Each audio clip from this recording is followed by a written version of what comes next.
Hello guys, I'm Biography and welcome to my channel where I do reviews, tip and tricks, tutorials and talk about creative stuff. If you like talking about creative stuff, of course. So today we're going to talk about the first look of my new camera, the Lumix S5. So the reason why I decided to go with the Lumix S5 is because I was trying to look for cameras around that could help me with my production company. I wanted to spend the right amount of money for the right camera. After Sony released the A7IV that I was waiting for a really long time, it didn't have that many upgrades compared to the R6. So I bucked up and I didn't buy it. And I continue my research, as I always think that you should always do before buying a camera, no matter what another person or another YouTuber will say. And always try to find a camera that will match your needs and always give you more. And I think the Canon R6 has matched my needs and had always given me more. But I needed more. I needed more, and now you will know why. So the Lumix X5 comes at an amazing price for what it delivers. So the Lumix cost around 2,000 euros, and that's crazy because it does everything that the A7IV does, but it does it more. The only thing that probably the A7IV has that this one don't have is the 33 megapixels, because this one has 24.1, I believe, and it shoots up to 7K while this one shoots up to 6K. And yeah, and that's it. That's the only difference that the two cameras has. So for 800 more, you could have the A7IV, and for 800 less, you can have the S5. Like, it's crazy. Like, I don't know how Panasonic did that, but great job, Panasonic. And sorry, the autofocus. The autofocus is undeniable. Sony and Canon are the leading, and this one don't even come close to Sony and Canon in some cases. But that's not what this video is about. That will be in another video.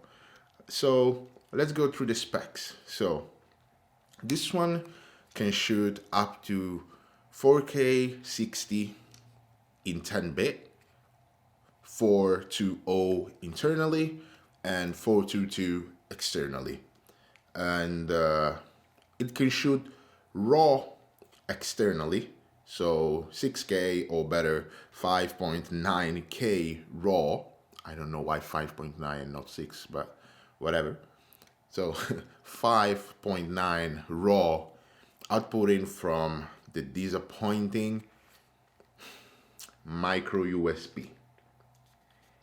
And it's a bummer, yes, but with the cage and with the proper things, you can kinda not break it, unfortunately.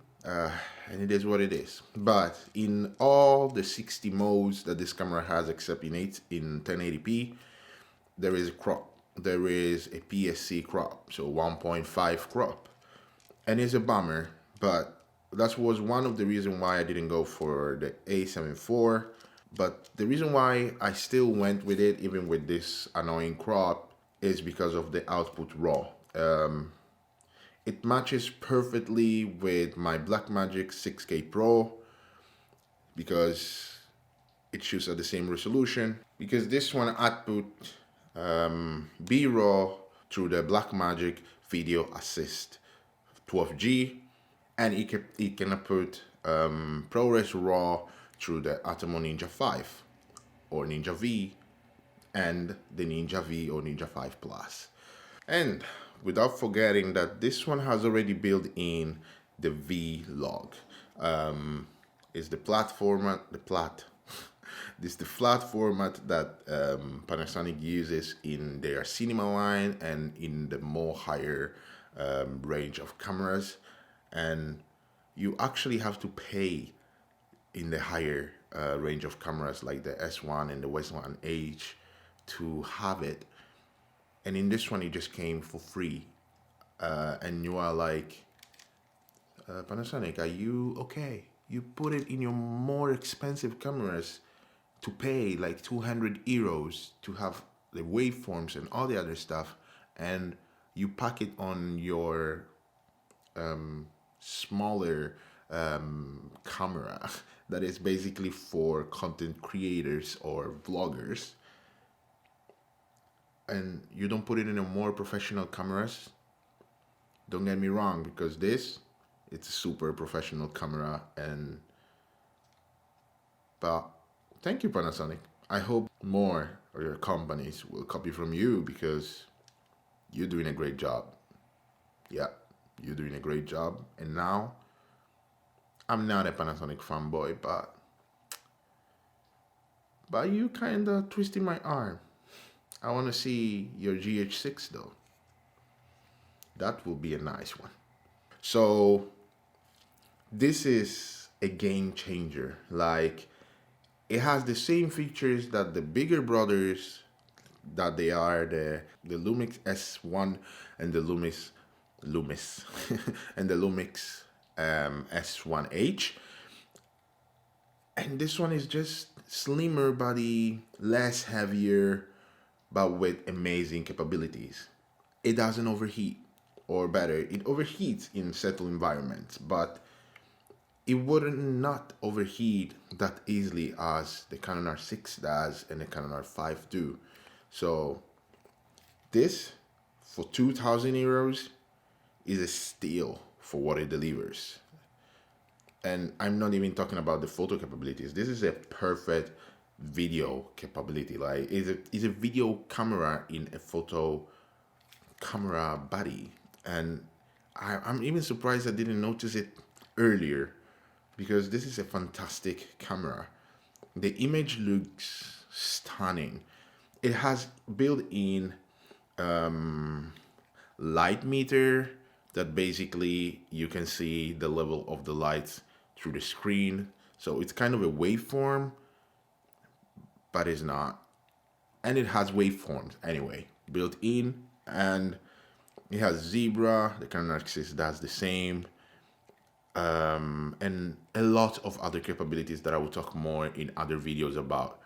So this camera is just perfect for my needs.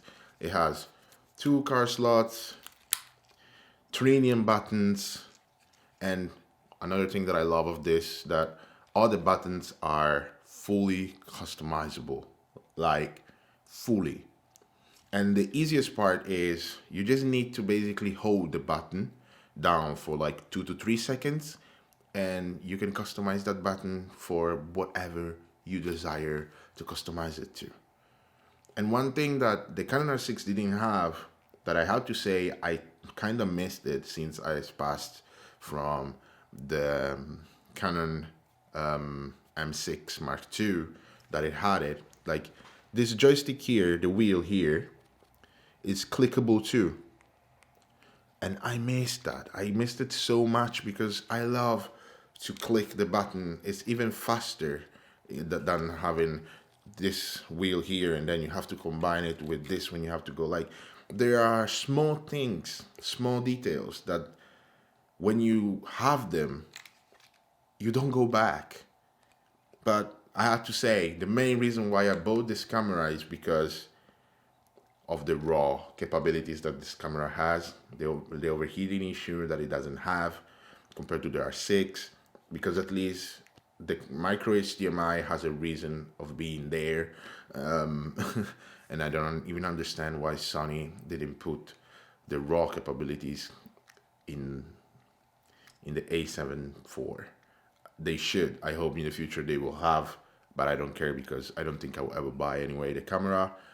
But this, guys, like, I think it deserves more than what it actually has. A lot of the people actually tend to not talk about it because of the autofocus issues. But if I want a camera with autofocus, I have all my Canon cameras, and this and the Blackmagic are gonna be my professional gears. So they're gonna be for my production company, and my Canon cameras are mainly gonna be like these YouTube talking head or YouTube content stuff, because this is gonna be my camera for running gun things with my Blackmagic 6K Pro.